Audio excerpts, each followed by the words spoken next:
আমি দাম্ভিকতা থেকেই মূলত কুরআন পড়া শুরু করি যে আমি এর মধ্যে একটা ভুল খুঁজে বের করবই। আমি আর্টিকেল, লিফলেট, ক্যাসেট সব ছুঁড়ে ফেলে দিই। আমি কুরআনকে সরিয়ে রাখি। মানসিক ও আবেগের দিক দিয়ে এটা অনেক বেশি হয়ে যাচ্ছিল। আমি মুসলমান হয়ে গেছি আর এটাই আমার পরিচয়। আমার জন্য এটা খুব কষ্টের ছিল যখন তিনি বললেন, আমি আমার দায়িত্ব পালন করেছি, তোমার মা হয়ে থাকার কোনো দরকার নেই, তুমি নিজের পথ দেখো। এবং মায়ের কাছ থেকে রিজেক্ট হওয়া এটা ভীষণ কষ্টের ছিল, খুবই কষ্টের। আমি বুঝতে পারছিলাম না কোথায় যাব, খুবই নিঃসঙ্গ বোধ হচ্ছিল আমার। তখন মাকে ফোন করলাম আর বললাম আমাকে নিয়ে যাও, এবং আমি ইসলামী রীতিনীতি মান বন্ধ করে দিলাম। আমি হিজাব পরিধান ছেড়ে দিলাম, নামাজ পড়াও ছেড়ে দিলাম। আসসালামু আলাইকুম বোন আলিয়া উমরাইয়ান, আমাদের আমন্ত্রণ গ্রহণ করার জন্য আপনাকে ধন্যবাদ। শুরুতেই আমি জানতে চাই আলিয়া উমরাইয়ান কে, আপনার সম্পর্কে সংক্ষেপে আমাদের কিছু বলুন। ওয়ালাইকুম আসসালাম, ধন্যবাদ আমাকে কথা বলতে দেওয়ার জন্য। আমি পূর্ব লন্ডনে জন্মাই আর সেখানেই বড় হই। আমি এমন একটা জায়গায় বড় হয়েছি যেখানে প্রচুর মুসলমান বাস করে। এখানকার মানুষজন বেশিরভাগই বাংলাদেশ, আর তাই আমি আমার চারপাশে প্রচুর মুসলমান দেখেছি। আমি মিশ্র জাতির, আমার মা ইতালিয়ান আর আমার বাবা পশ্চিম আফ্রিকার নাইজেরিয়া। তবে যতবারই আমাকে প্রশ্নটা করা হয়েছে আমি ভাবি যে আলিয়া হলো একটা আত্মা যে সর্বদা আল্লাহর সান্নিধ্য চাইত। ধর্মবিশ্বাস নিয়ে আপনার চিন্তা কেমন ছিল? আপনি কি বিশ্বাস করতেন? আমি খ্রিস্টান হিসেবে বেড়ে উঠি, কৈশোরেই মূলত খ্রিস্টান হিসেবে আবার পুনরুজ্জীবিত হই। আমি সবসময় ঈশ্বরে বিশ্বাস করতাম। আমার মা আমাকে এই শিক্ষা দিয়ে বড় করেছেন যে জীবন আর জীবনের লক্ষ্য নিয়ে কৌতূহলী থাকার জন্য, এবং পৃথিবী সম্পর্কেও। ফলে যদিও নিজেকে পুনরুজ্জীবিত খ্রিস্টান মনে করতাম, তবে এসবের মাঝে কোথাও যেন শূন্যতা ছিল। ফলে আমি প্রচুর প্রশ্ন করতে থাকি খ্রিস্টানদের মৌলিক বিশ্বাস নিয়ে, এবং তাও খুব কম বয়সেই। এবং আমি আবিষ্কার করি যে মানসিক আর আধ্যাত্মিক দিক দিয়ে আমি ঈশ্বরে বিশ্বাস করলেও বাস্তবিকভাবে এটা আমার সাথে যায় না। আমার বাবার ইতিহাসটা বেশ আকর্ষণীয় ছিল, কারণ তিনি জন্মগতভাবেই মুসলিম ছিলেন। আমার দাদুও মুসলিম ছিলেন। যখন আমার দাদু মারা যান আমার জন্মের আগে, তখন বাবা ইসলাম ত্যাগ করেন। আর যখন আমার মায়ের সাথে ওনার প্রথম সাক্ষাৎ হয় তখন তিনি মুসলিম ছিলেন না। তাই আমি কখনোই ইসলাম সংস্কৃতিতে বেড়ে উঠিনি। বাবার মধ্যে ইসলামের কিছুই ছিল না। কি এমন ঘটে যে আপনি আপনার ধর্মকেই প্রশ্ন করা শুরু করলেন? আমার মনে আছে যখন আমি মায়ের সাথে চার্চে যাচ্ছিলাম, আমি নিয়মিত চার্চে যেতাম এবং এটা মানসিক আর আধ্যাত্মিকভাবে তৃপ্তিদায়ক ছিল। কিন্তু আমার মনে প্রশ্ন ছিল, আমি কোনোভাবেই বুঝতে পারছিলাম না যে কিভাবে আমরা ঈশ্বরের পুত্রের প্রার্থনা করছি, আমরা একদমই বোধগম্য নই। কিভাবে তিনি এই মুহূর্তে ঈশ্বরের পুত্র, আবার পর মুহূর্তে তিনি ঈশ্বর। তার চেয়ে বড় বিষয় তিনি মানুষ ছিলেন, আমার মতোই মাটির তৈরি মানুষ। যৌক্তিক বা বাস্তবিক কোনোভাবেই আমি বুঝতাম না যে কিভাবে আমরা মানুষ হয়ে আরেকজন মানুষের উপাসনা করি। অনেক ছোট বয়স থেকেই এটা আমার বোধগম্য হতো না। তো আমি এই নিয়ে প্রশ্ন শুরু করি। একটা দিনের কথা আমার মনে আছে, আমি একটা চার্চের যাজকের সাথে সাক্ষাৎ করি এবং এ বিষয়ে জিজ্ঞেস করেছিলাম তাকে। আর যাজক বলেন, শুধু বিশ্বাস রাখো। আর ঠিক সেই মুহূর্তেই আমার মনে হয়েছিল যে এসব আমার জন্য নয়। ইসলাম সম্পর্কে আপনি প্রথম কিভাবে জানলেন?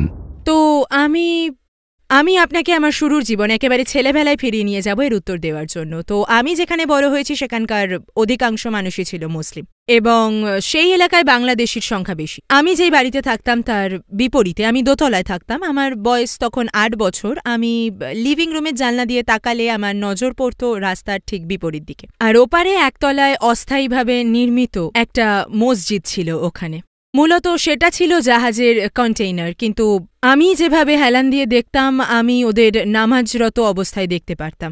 এটাকে কোনোরকম মসজিদ বানানো হয়েছিল, আর আমি বিস্ময় নিয়ে দেখতাম। আমি ওদের প্রবেশ করতে দেখতাম, রুকু সিজদা করতে দেখতাম, এবং বাচ্চা হিসেবে আমার কাছে ওটা খুব মজার হতো। দৌড়ে জানালার পাশে যেতাম দিনের মধ্যে কয়েকবার, কারণ আমার কাছে এটা খুব মজা লাগতো।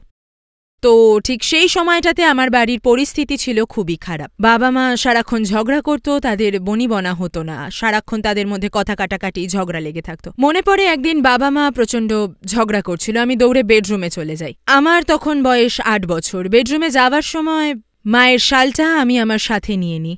খুবই সুন্দর একটা এশিয়ান শাল ছিল সেটি, যেটি তাকে তার পাকিস্তানি সহকর্মী উপহার দিয়েছিল। তো শালটা নিয়ে আমি মাটিতে বিছিয়ে দিই, আর আমি তাতে সেজদা দিয়ে বলি, ঈশ্বর, আমার বাবা মার ঝগড়াটা বন্ধ করে দাও, যেভাবেই হোক বন্ধ করে দাও। তাদের কথা কাটাকাটি বন্ধ করো। কিন্তু সেই সময়টাতে আমি অনেক ছোট ছিলাম, আমি জানতাম না যে আমি কি করছি, কিন্তু আমি মসজিদে যা দেখেছি তারই অনুকরণ করছিলাম। আমার কাছে মনে হয়েছিল যেন ঈশ্বর আমার কথা শুনছেন। তখন পরিস্থিতি এমনই ছিল যে আমি মনে করতাম আমি ঈশ্বরের অনেক নিকটে, আমার এমনটাই মনে হতো। তো এটা ছিল আমার ইসলাম নিয়ে অভিজ্ঞতা। তবে এরম আরও ঘটনা আছে। 2 বছর পরের ঘটনা। আমার বয়স তখন 10, আমি তখন স্কুলে পড়ি। আমি স্কুল থেকে বাড়ি ফিরলাম, তখন আমি শুনলাম যে আমাদের স্কুলের একজন, যে কিনা আমার ক্লাসেরই ছিল, স্কুল শেষে সে রাস্তার অপর পাশের দোকানে যাচ্ছিল কিছু খেলার কার্ড কিনতে, যা তখন অনেক জনপ্রিয় ছিল, এবং তাকে একটা ট্রাক চাপা দিয়েছে, আর সেখানেই সে মারা গিয়েছে। আর স্কুল থেকে সবাইকে চিঠি পাঠানো হয়েছিল যাতে আমরা তার জানাজায় থাকি, যেটা 2-1 দিন বাদেই হতে যাচ্ছে আর কি। তো আমি মাকে অনেক অনুরোধ করি যেন আমাকে যেতে দেয়, যেখানে আমরা অল্প কয়েকজনই মুসলিম ছিলাম না, আর মা অনুমতি দিয়ে দেয়। আমার মনে আছে আমার বন্ধু লায়লাকে, লায়লা আমার বেস্ট ফ্রেন্ড ছিল, ও ছিল সোমালিয়ান, তার একটা স্কার্ফ ধার দিতে বলি, লায়লা রাজি হয় আর আমাকে একটা স্কার্ফ দেয়। আমার মনে আছে আমরা পূর্ব লন্ডন মসজিদে যাচ্ছিলাম, খুব সম্ভবত আমি সেখানে একমাত্র অমুসলিম বাচ্চা ছিলাম যে সেই জানাজায় গিয়েছিল। আর আমি জোহর নামাজ পড়ি এবং আমি জানাজার নামাজও পড়ি। আর আমার মনে আছে জোহর নামাজের সিজদায় আমি একটা আধ্যাত্মিক ঘনিষ্ঠতা অনুভব করেছিলাম। এটা হয়েছিল 2 বছর আগে যখন আমি সিজদা করেছিলাম, আর এটা ইসলাম নিয়ে আমার দ্বিতীয় অভিজ্ঞতা। এমন কি কারণে আপনি ইসলামের প্রতি আকর্ষণ অনুভব করলেন? তো বাড়ির অবস্থা দিন দিন খারাপ হতে লাগলো, খুবই খারাপ, প্রচণ্ড কলহ বাড়িতে, পারিবারিক অশান্তি, এসব কারণে আমি মানসিকভাবে ভীষণ ভেঙে পড়ি। আর সুবহান আল্লাহ, এই সময় আল্লাহ আমার জীবনে এমন একজনকে এনে দিয়েছিলেন, মাধ্যমিক স্কুলের একজন, আর সে ছিল একজন মুসলমান, যে গুরুত্বর সঙ্গে ধর্মকর্ম করত ক্লাসের সব মুসলমান মেয়েদের মধ্যে। বাকিরা মডার্ন হলেও সে ধর্মীয় বিধানের প্রতি অনেক দায়িত্বশীল ছিল, এবং তার পরিবারেও আমার মতোই পরিস্থিতি ছিল, এমনকি আমার বাড়ির থেকেও খারাপ ছিল। তার মা, সুবহানাল্লাহ, তার মা শারীরিক নির্যাতনের শিকার ছিলেন, তাকে নির্যাতন করা হতো। আর এত কিছুর পরেও সে শান্ত থাকত, কেমন যেন একটা প্রশান্তি কাজ করত। আমার মনে আছে আমি তাকে জিজ্ঞেস করেছিলাম যে তোমার পরিবারের অবস্থা আমার পরিবারের চেয়েও খারাপ, আমি এসব মানাতে পারি না, কিন্তু তুমি এত শান্ত কিভাবে, আর এত সবের পরেও তুমি কিভাবে দিন পার করছো, কারণ এ সব কিছু আমাকে অনেক যন্ত্রণা দেয়। আর সে জবাব দিল, এটা আমার বিশ্বাস, আমার বিশ্বাসই চলতে সাহায্য করে। আমি ভাবতাম যে আমি জানি মুসলিম হওয়া মানেটা কি, কিন্তু আমি এমনটাও মনে করতাম যে ইসলাম খুবই সেকেলে বা পুরাতন একটা ধর্ম। একই সাথে আমার সেই বন্ধুর জন্য আমার মনে একটা ভালো লাগার জন্ম নেয়, আমরা খুবই ঘনিষ্ঠ হয়ে যাই, আমাদের মধ্যে অনেক তফাৎ ছিল, সবাই কম বেশি আমাকে চিনত। সে শান্ত ছিল, ধর্মীয় বিধিবিধান নিয়ে থাকত, কিন্তু আমরা অনেক ঘনিষ্ঠ হয়ে যাই। তখন আমি ইসলাম সম্পর্কে জানতে শুরু করি, বিভিন্ন আর্টিকেল পড়া শুরু করি, তখন আমি বিভিন্ন রেকর্ড শোনা শুরু করি, আমি কুরআন পড়া শুরু করি, খুবই দাম্ভিকতা থেকে যে আমি এর মধ্যেকার ভুল খুঁজে বার করবই যাতে আমার বান্ধবীকে বাঁচাতে পারি। কেননা আমার মনে হতো যে হিজাব জিনিসটা ভুল, আমার মনে হতো এটা তার কেরিয়ার, ভালো একটা জীবনের পথে প্রতিবন্ধকতার সৃষ্টি করছে। আর বড় হতে হতে আমি আমার এলাকায় দেখতাম যে পুরুষরা হাঁটছে আর তার অনেক দূরে তাদের পেছন পেছন স্ত্রীরা হাঁটছে। মুসলিমদের সম্পর্কে আমি একটা খারাপ ধারণা পোষণ করতাম। আশ্চর্যের বিষয় হল এত সবকিছুর মাঝেও তার মধ্যেকার শান্তি, নির্মলতা আমাকে অবাক করে দিত যে এই ধর্মই এটা তৈরি করেছে তার ভিতরে। আবার অন্যদিকে আমি এটাও মনে করতাম যে এটা তার এগিয়ে যাওয়াকে সীমাবদ্ধ করে দেবে, তাকে নির্দিষ্ট গণ্ডির মধ্যে আটকে দেবে। তো এই চিন্তা থেকে আমি তার সাথে বিতর্ক করতাম, নিয়মিতই আমি তাকে বোঝাতে চাইতাম। আর যতই সময় যেতে লাগলো উল্টো আমি বুঝতে লাগলাম যে ইসলাম সত্য ধর্ম, আর এটা আমায় ভীত করে তুলেছিল। আমি ধীরে ধীরে বুঝতে পারি, আমার অন্তরে পরিবর্তন হতে শুরু করে, বিবেক আমাকে প্রশ্নবিদ্ধ করে। কোনো ত্রুটি আমি খুঁজে পাইনি, শুধু এটুকু পেয়েছি যে এটা হলো একটা পরিপূর্ণ জীবনবিধান এবং বৈজ্ঞানিকভাবে কুরআন সত্য। আর আমার গবেষণায় আমি খুঁজে পেয়েছি কুরআনের অলৌকিকত্ব, কোনো ভুলই ছিল না। আর এটা আমাকে ভীত করে দেয়, কারণ যদিও আমি তখন অনেক ছোট, কিন্তু আমি এমন ধরনের মানুষ ছিলাম যদি আমার কোনো কিছু পছন্দ হয়ে যায় তবে সেটাকে আমার সামর্থ্যের চাইতেও বেশি আঁকড়ে ধরি। তো আমি বুঝতে পারি যে আমার মধ্যে পরিবর্তন আসছে এবং নিশ্চিত কাবু হতে শুরু করি। এর অর্থ আমার জীবন পরিবর্তন করতে হবে, আর এটাই আমাকে ভীত করে তোলে। ঠিক কি কারণে আপনি তখনও কালেমা পাঠ করেননি? এরপর কিভাবে আপনি মুসলিম হলেন? তো আমি অনেক ভীত ছিলাম, এত সন্ত্রস্ত হয়ে পড়ি যে এক পর্যায়ে আমি আমার বন্ধুদের সাথে যোগাযোগ বন্ধ করে দিই। সব আর্টিকেল, লিফলেট, ক্যাসেট ছুঁড়ে ফেলে দিই, কুরআনকে দূরে সরিয়ে রাখি, মানসিকভাবে প্রচণ্ড ভেঙে পড়ি। আমি আমার বিশ্বাস নিয়ে ভীষণ ভীত ছিলাম। আমি ভয় পেতাম যদি আমার লাইফস্টাইল পরিবর্তন করতে হয়। এমন নয় যে দুনিয়াবি জিনিসের প্রতি আমার অনেক মোহ ছিল, তবে আমি ছিলাম স্বাধীন, আর এই স্বাধীনতা সমর্পণ করে দেওয়া আসলেই ভীতিকর, বিশেষত যখন আপনি জানবেন না এই বিশ্বাস থেকে আপনি কি পাবেন। তবে আমি আমার বিশ্বাস থেকে অনেক কিছু পেয়েছি, তো আমি তার সাথে যোগাযোগ বন্ধ করে দিই। তো এভাবেই চলছিল। আমার মনে আছে আমি পরীক্ষার প্রস্তুতি নিচ্ছিলাম। কোনো এক সপ্তাহের ছুটির দিনে আমি প্রস্তুতি নিচ্ছিলাম, কিন্তু কোনো এক অদ্ভুত কারণে আমি মনোযোগ দিতে পারছিলাম না। শুধু ইসলাম সম্পর্কেই ভাবছিলাম। আমি যা খুঁজে পেয়েছিলাম সেগুলো মাথার মধ্যে ঘুরছিল, আর চিন্তাগুলো যেন সারাক্ষণ আমার অন্তরে আনাগোনা করে যাচ্ছিল। ভাবছি কেবল কুরআনের বৈজ্ঞানিক সত্যতা নিয়ে, স্রষ্টার অস্তিত্ব নিয়ে, নবী মুসলমানের সত্যতা নিয়ে, নবিয়তের ব্যাপারে। এগুলো একটার পর একটা মাথায় আসছিল। তো মাথা থেকে এগুলো ঝেড়ে ফেলতে আমি আশেপাশে একটু হাঁটাহাঁটি করতে বের হই, একটু মুক্ত বাতাসের জন্য। আমি রাস্তা পার হওয়ার জন্য দাঁড়াই। আমি বাতিটা সবুজ হওয়ার অপেক্ষা করছিলাম। জেব্রা ক্রসিংয়ের বাতিটা সবুজ হয়, অতঃপর সবাই পার হচ্ছিল, কিন্তু আমি পারছিলাম না। আমার মনে হচ্ছিল যে আমার পা দুটো আটকে গেছে, আর আমার মনে হচ্ছিল যদি এই রাস্তা বা অন্য কোনো রাস্তা পার হতে যাই এবং কোনো গাড়ি আমাকে চাপা দেয়, তবে আমি প্রকৃত সত্য জেনেও তা গ্রহণ না করেই মারা যাব। আমার কি হবে তাহলে? আর এই চিন্তাটাই আমাকে আচ্ছন্ন করে রাখে যে কেন আমি সত্যটাকে জেনেও গ্রহণ করছি না। তো বাড়িতে এসে আমি লায়লাকে ফোন দিই। ফোন রিসিভ করে আমার গলা শুনে সে অনেক খুশি হয়, আর আমি তাকে বলি যে আমি বিশ্বাস করি এবং আমি কালেমা পাঠ করতে চাই। দিনটা ছিল ছুটির দিন, সোমবার। আমি কালেমা পাঠ করি, আলহামদুলিল্লাহ। আপনার ইসলাম গ্রহণের বিষয়টা আপনার পরিবার কিভাবে গ্রহণ করে? তখন আমি যেরকম ছিলাম সেই দান্তিক আচরণেই আমি মাকে বলতে যাই। আমি বাসায় পৌঁছেই মায়ের দরজা নক করি। দরজা খুলেই মা আমাকে হিজাব পরা অবস্থায় দেখে। খুব ভালো একটা সিদ্ধান্ত ছিল না, এটা ভালো কাজও ছিল না। আর মা পুরোপুরি হতভম্ব হয়ে গেল যখন তাকে আমি বললাম, হ্যাঁ আমি মুসলমান হয়ে গেছি আর এটাই আমার পরিচয়। মা ভেবেছিল এটা কিছুদিনের জন্য। 24 বছর হয়ে গেছে ইসলাম গ্রহণ করি, আলহামদুলিল্লাহ। তবে পরবর্তী সময়টা কঠিন ছিল। পরিবার, বন্ধুদের হারাতে হয়। ইসলাম গ্রহণের কয়েক বছর পর আমি সম্পূর্ণ একা হয়ে যাই, আর সত্যি বলতে খুবই কঠিন সময় যাচ্ছিল। ইসলাম গ্রহণের পর আপনি কি কি চ্যালেঞ্জের সম্মুখীন হন? মায়ের সাথে আমার যোগাযোগ বন্ধ হয়ে যায়, আরও অনেক কিছু ঘটে সে সময়। আমার মায়ের সাথে আরেকটা লোকের সম্পর্ক ছিল, আর সেই লোকটা ইসলামকে প্রচণ্ড ঘৃণা করতেন। সেই আমার মাকে আমার বিরুদ্ধে উস্কে দেয়। আর আমার মনে আছে যখন আমার 17 বছর বয়স, খুবই কষ্ট পেয়েছিলাম যখন তিনি বললেন, আমার দিকে তাকালেন আর বললেন যে আমি আমার দায়িত্ব পালন করেছি, তোমার মা হয়ে থাকার আর কোনো প্রয়োজন নেই, নিজের পথ দেখো। সেই সময়টা খুবই কষ্টের ছিল। নিজের পরিবারকে পাশে পাওয়াটা জরুরি ছিল। আর আর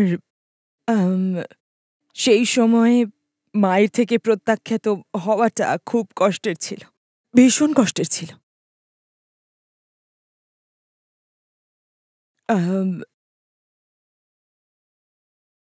খুব কঠিন ছিল সেটা। আর তারপর সেই অল্প বয়সে নিজের বেঁচে থাকার জন্য কাজ খোঁজা, নিজেকে সামলানো, একা চলতে শেখা,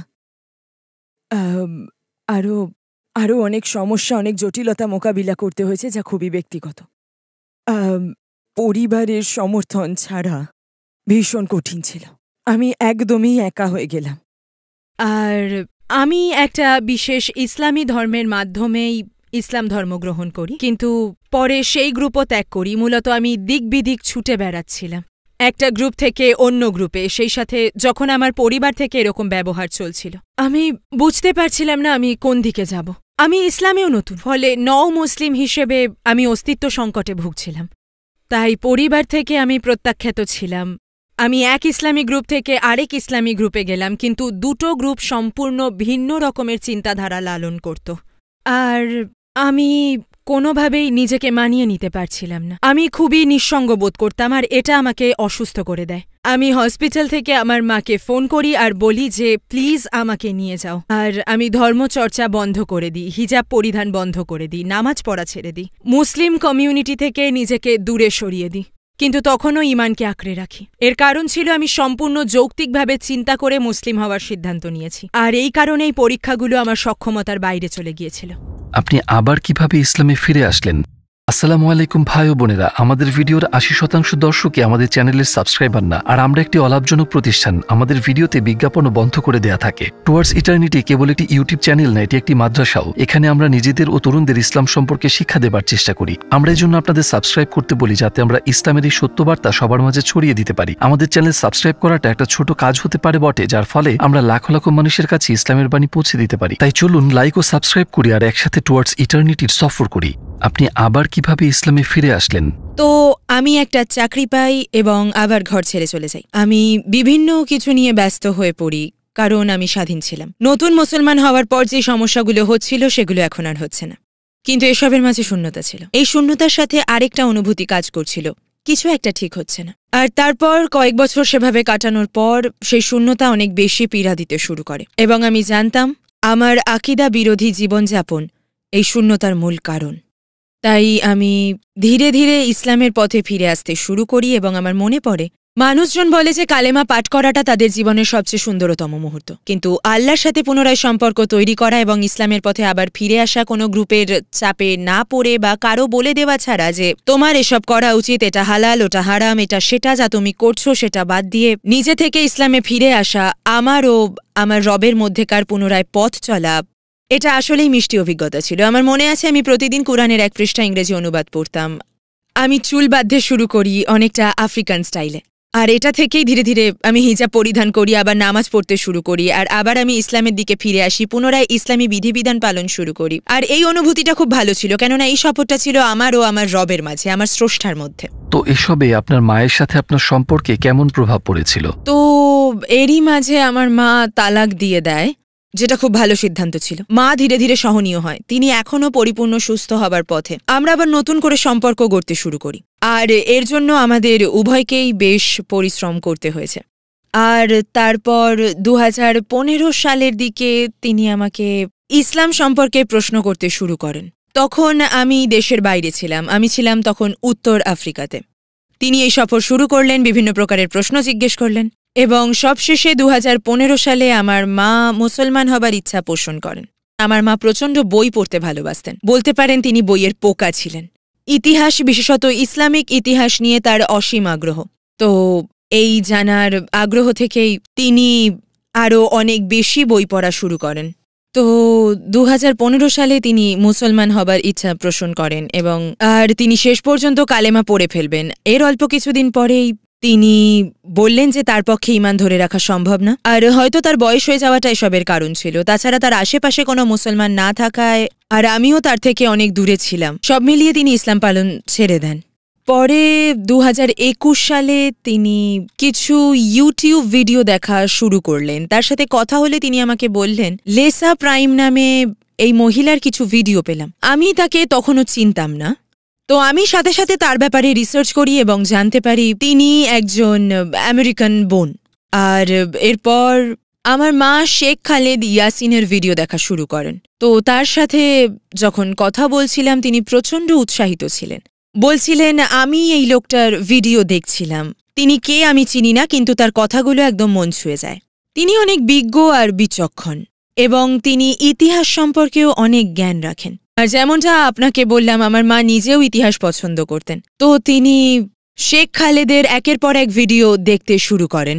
তিনি আমাকে কল করে জানাতেন যে আজ আমি এটা শিখেছি। একটা ভিডিও সিরিজ বানিয়েছেন, হিস্টোরিক্যাল জিসাস নাম ছিল সম্ভবত। সেই সিরিজটা তার কাছে খুব আকর্ষণীয় মনে হয়েছিল। তো তিনি একটার পর একটা ভিডিও দেখতে লাগলেন আর আমাকে বলতেন, কিন্তু আমি এ ব্যাপারে কিছুই বলতাম না, কারণ আমি বুঝতে পারতাম না আসলে কি ঘটছে। কিন্তু এটা একটা পরিবর্তন হচ্ছে, আমি শুধু জবাব দিতাম, আমি শুধু তাকে আমার কাছে আসতে দিতাম। মা সবসময় বলতেন যে এই লোকটা সত্যি অসাধারণ, তাই আমি তাকে খুঁজে বের করার দায়িত্ব নিলাম আর একটা বার্তা পাঠালাম। আমি আমার পরিচিত সবাইকে বার্তায় লিখলাম কারো কাছে কি খালিদ ইয়াসিনের সাথে যোগাযোগের ঠিকানা রয়েছে।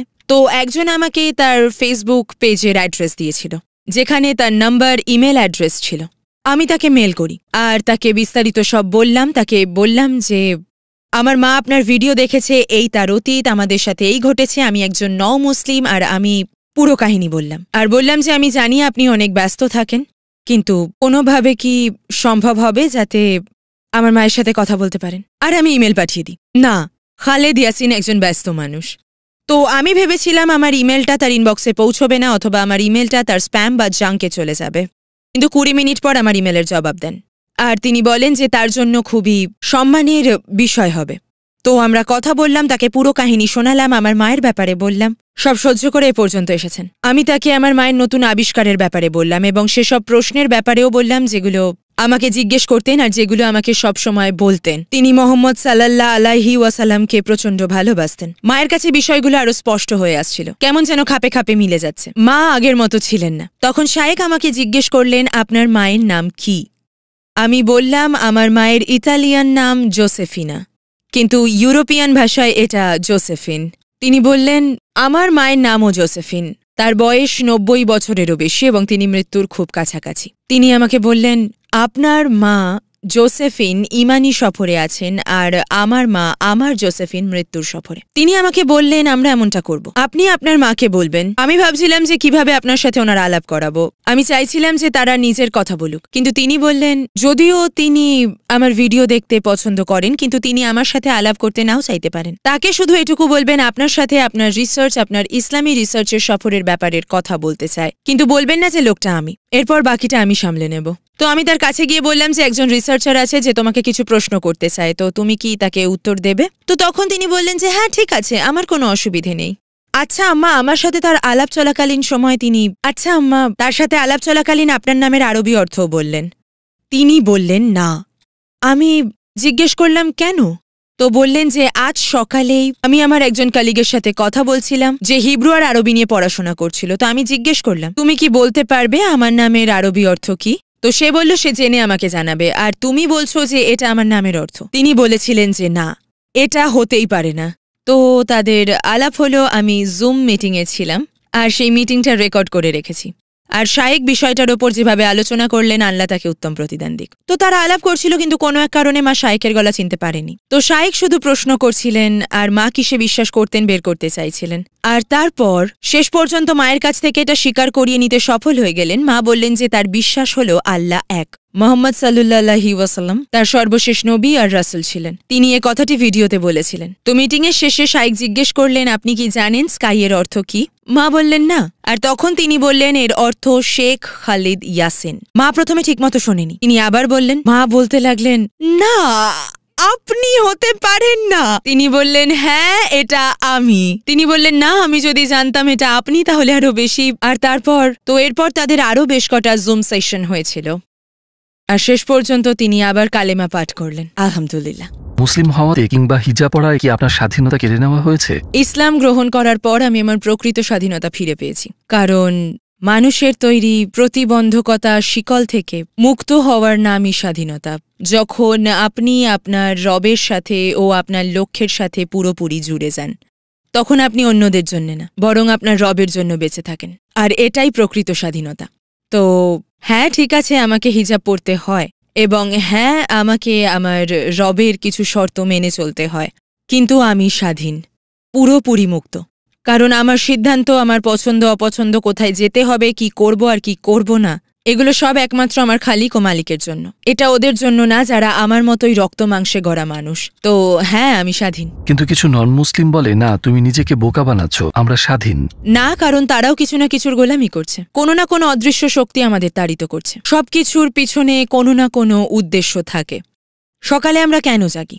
এর কারণ হতে পারে পরিবার, চাকরি হতে পারে ধন সম্পদ, হতে পারে আমাদের মনের কোনো আকাঙ্ক্ষা হতে পারে, কিন্তু আমরা সবাই কিছু না কিছুর গোলামি করছি। কিন্তু আমি এমন একটা সত্তার গোলাম হতে চাইব যে পরিপূর্ণ, যার কাছ থেকে এসেছি এবং তার কাছেই ফিরে যেতে হবে। বরং এমন কোনো কিছুর দাসত্ব করার চেয়ে যেটা আমার মতোই একদিন ধ্বংস হয়ে যাবে।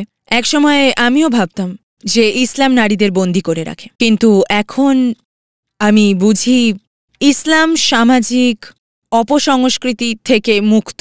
পবিত্র ইসলাম নারীদের এত মর্যাদা ও সম্মান দিয়েছে যে নারী হয়ে জন্মানোটাই অনেক বেশি সৌভাগ্যের।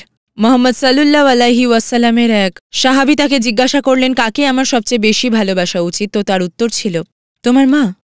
তিনি আবার বললেন, তোমার মা, তোমার মা। আল্লাহ নিজে আবার তার নবী সাল্লাল্লাহু আলাইহি ওয়াসাল্লামের মাধ্যমে শরিয়তে নারীদের জন্য যে সম্মান, নিরাপত্তা, সাপোর্ট এবং অধিকার দিয়েছেন তা থেকে এটাই প্রতীয়মান হয় যে ইসলামে নারী হীরার চেয়েও দামি, উজ্জ্বল খাঁটি হীরের মতো। যখন আমি ভাবি যে আল্লাহ তাআলার তরফ থেকে যদি আমি হেদায়েত না পেতাম তাহলে আমার কি হতো, হয়তো আমি হারিয়ে যেতাম, আদৌ বেঁচে থাকতাম কিনা। প্রতিদিন ঘুম থেকে ওঠা আমাকে স্মরণ করিয়ে দেয় আমার লক্ষ্য পূরণের জন্যই আমাকে পাঠানো হয়েছে, আর এই বিশ্বাসটাই আমাকে আরও আল্লাহর সান্নিধ্যে নিয়ে যায়। এ থেকেই আমি অনুভব করি প্রকৃতপক্ষে ইসলামেই একজন নারী স্বাধীন, সে সম্মানিত, সুরক্ষিত এবং নিরাপদ। ইসলামেই নারীরা সর্বোচ্চ মর্যাদার অধিকারী। আপনাকে যদি সুযোগ দেয়া হয় দুনিয়ার সব অমুসলিমদের 1 মিনিট কিছু বলতে, তাহলে আপনি কি বলবেন? আমি তাদের বলবো যে আমাদের জন্মানোর পিছনে অবশ্যই কোনো বড় কারণ বা মহৎ আছে, কেবলমাত্র ডেইলি রুটিন মেনে বেঁচে থাকার জন্য নয়। আর যদি আপনি এটাই মনে করেন তাহলে এটা খুব তুচ্ছ একটা কারণ জীবনের এই উত্থান পতন, চড়াই উতরাই, এত কষ্ট, পরিশ্রম, এসবের কোনো মানে হয় না। যদি এরকমই হতো তাহলে আমাদের কেন সৃষ্টি করা হয়েছে? আমি তাদেরকে এই বিষয়ে ভাবতে বলবো, তাদেরকে এটা বিবেচনা করতে বলবো যে ঘটনাবহুল এই জীবন। যেমন একটা ফুল, কিভাবে একটা বীজ থেকে একটা গাছ হয়, গাছে সঠিক সময় এত সুন্দর ফুল ফোটে, তারপর আবার মারা যায়, কেন এমনটা হয়? আমি তাদেরকে বলবো সাগরের কাছে যেতে, সাগরের গভীরতা অনুভব করতে। এই সাগরের গভীরতম অন্ধকার স্থানেও প্রাণ আছে। একটা পাতার দিকে তাকাতে এবং তার এই জটিল ডিজাইন নিয়ে চিন্তা করতে, নিজেকে প্রশ্ন করতে যে পাতাটা কিভাবে সৃষ্টি হলো, কোথা থেকে এটা এসেছে, এই পাতাটা সৃষ্টির উদ্দেশ্য কি, ফুলটা সৃষ্টির উদ্দেশ্য কি, সাগর সৃষ্টির উদ্দেশ্য কি, আর তারপর ভাবতে যে আমিও কিন্তু এই সৃষ্টি জগতের অংশ। যদি এই পাতাটার একটা উদ্দেশ্য থাকে, ফুলটার একটা উদ্দেশ্য থাকে, তবে আমার উদ্দেশ্য কি? তাদের এটা জিজ্ঞেস করতাম আমি।